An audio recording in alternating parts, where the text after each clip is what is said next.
Noureen, I'm so super excited that we're here today. You came out for our awards gala, which was tremendous to have you there. We honored you, of course. How did that feel? It was amazing. I mean, I'm so proud to be part of your magazine and Anoki Media, which celebrates South Asian diversity and culture. And honestly, sitting in the audience, I was so shocked by how much talent we have in our community. I was blown away. So it was a tremendous honor to be recognized amongst all those people. You know, it's funny because a lot of people said that to me. They said, I didn't realize that there was this much success and so much global contribution in so many industries that our South Asians are involved in. What do you think that's attributed to? I mean, the world is shrinking, you know, globalization, and then the population of India is getting bigger. So those two factors combined will be more Indians everywhere. Yeah, you're absolutely right. Yeah. And acting, what made you think that this is what I wanted to do? It's hard because, you know, I did grow up in a relatively conservative Indian household, and so acting wasn't really one of my options given to me. But yeah, I don't know. I grew up in Georgia, and I would always think to myself, God, there's got to be something else for me, something better, something. I just really wanted to express myself. And as soon as I got the chance, I started doing theater and comedy, and then eventually led to my career in acting. Did you have any opposition from your parents in those early days? I mean, of course now they see that the fruits of your labor are there. But in the early days, I mean... I think it's hard because in our culture, in general, I think Indian parents and Indian people, they love you when you're up. But if you make a risky choice and you're not doing well, then that can be very hard on you. So I lucked out in that way because the first film I did had a tremendous amount of success. So I could say, you know what, I'm doing it, Mom and Dad, you know, so they had to kind of let me do it. And they must be so proud of you, right? They are, yeah. So let me go back to the beginning. You talked about your first movie. How did you get it? The first film that I ever did, I submitted my picture for, along with many other people, and it was a musical comedy about Palestinians and Israelis. It was a short film, and it was right when I moved to Los Angeles, and I was waitressing at the time. I was cocktail waitressing, and it was called West Bank Story, and then 2 years later it won the Oscar for Best Short Film. That's probably the most fortuitous thing that has ever happened to me. Ever since then, I've practically auditioned for every single role I've ever gotten. I keep auditioning and getting parts. Yeah, and many people go to acting school, right? Why do you feel that you've been able to have this kind of momentum in your career? I would say I've had some lucky breaks, but I would definitely say that I've put in a lot of hard work to get those opportunities. Have you always walked in there into roles that you feel that, you know what, I fit this type? Or have you always gone in there thinking to yourself, no, I'm going to convince them? Well, I think a lot of times, you know, I'm fighting with people who are more well-known than me, and so they've already told me, you know, the role is probably going to be offered to whoever, Mila Kunis, I don't know, whatever type I'm in. And, you know, but you can go in, maybe Hercule falls through, or maybe another person, you know, and so sometimes I really do fight, and at the end of the day, I won't get it because, you know, I'm not well known enough. And then sometimes, you know, I will convince them, but it's not all the time. And a lot of times I'll feel like I did everything I could do and I didn't get it, you know, but I think that's part of the process, is continually putting yourself out there and then hoping that people can see your contribution. I speak to so many actors in so many different phases of their career.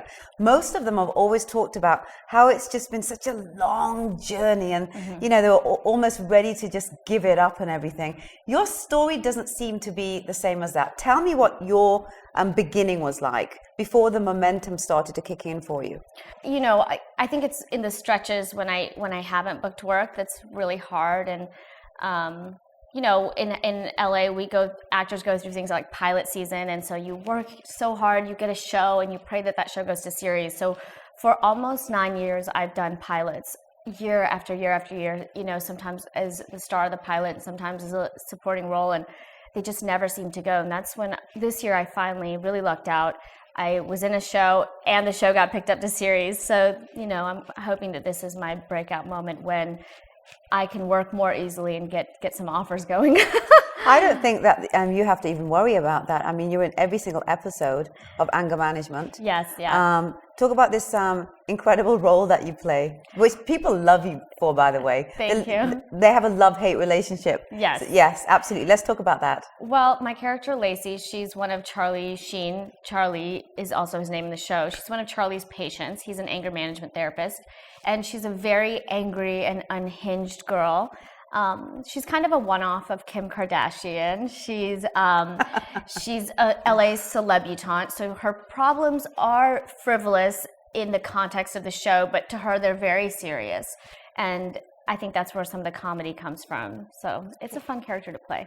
What's been your most fun moment of playing that particular role? Gosh, I've had a couple of very I can't believe I'm doing this moments. One of them was in season 1.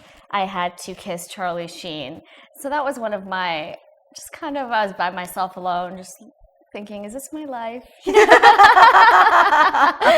And then, sometimes you have those moments, but I adore him more than anything. And I just have a good time. Martin Sheen just joined our cast. So it's a great show for me to be on. It's a great show for me to learn from these amazing veteran actors on. And right. Just a fun character to play.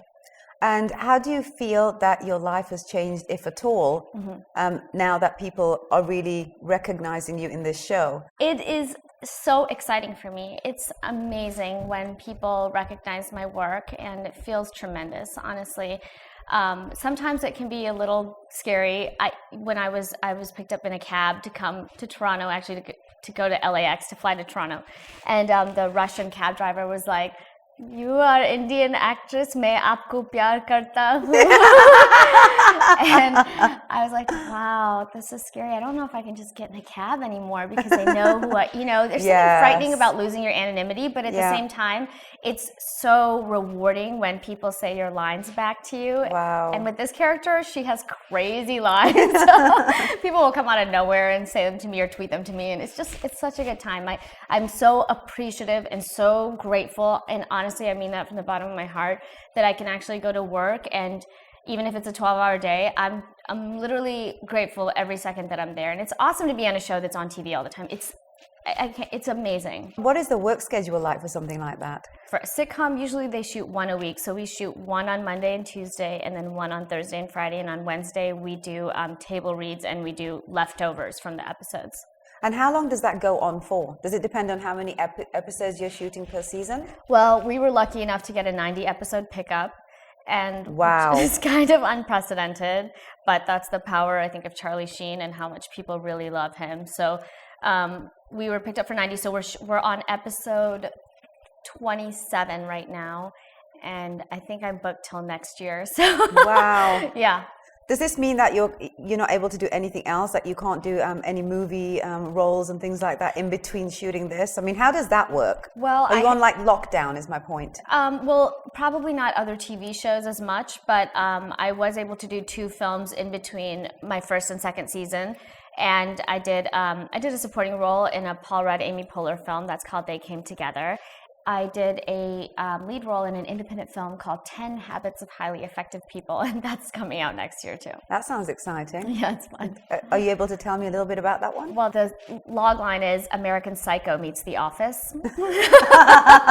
It's a very dark comedy about a bunch of murders that take place on the day of a corporate merger, so it's very timely. Because I know that, yes, corporate America is going through this crazy turmoil right now. Yeah, exactly. So if you could kill your coworkers, I guess that would be a win. If you had this crystal ball and you had that one, wish, what would it be right now for you? I guess the selfish ones that are for my career would be, I would love to, be the lead in a studio comedy, and play opposite some of these guys that I think are so tremendous. Like Seth Rogen and, I don't know, some of these really funny guys, be in a Judd Apatow film, I would love to star in my own show after this show and have my own sitcom.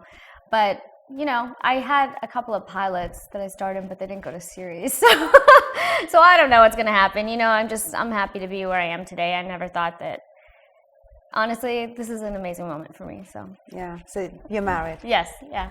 You must be breaking a lot of hearts with the knowledge of you being married.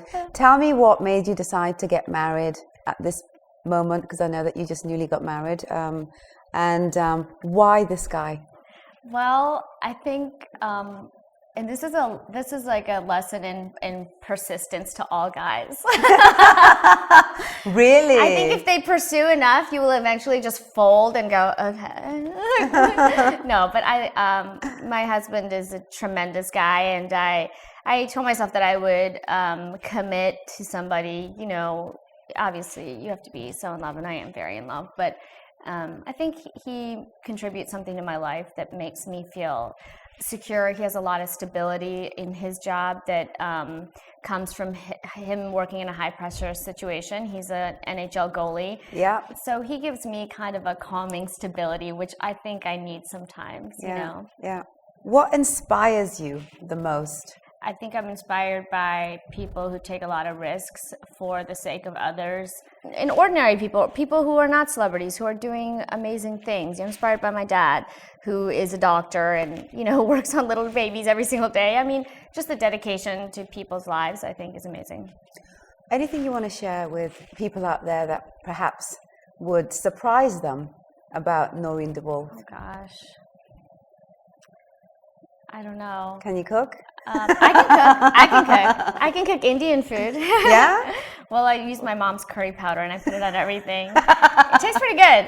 But yeah, I cook myself chicken and vegetables a lot. Yeah. Helps me keep my fitness going. Absolutely. What do you do for fitness other than diet? Correct diet? I do a lot, actually. I work out a lot. Yeah. And I work out with a trainer, and I indulge myself. One of the nicest things I do for myself is I get massages a lot. I think that really helps me be calm. Yes. Darling, it's been an absolute pleasure chatting with you. Thank you so I know much. that there's going to be tons of fabulous things that are going to keep happening in your life. Thank you. This is still only the beginning, even though you've done so much. Thank you. I hope so. I know so. Thanks.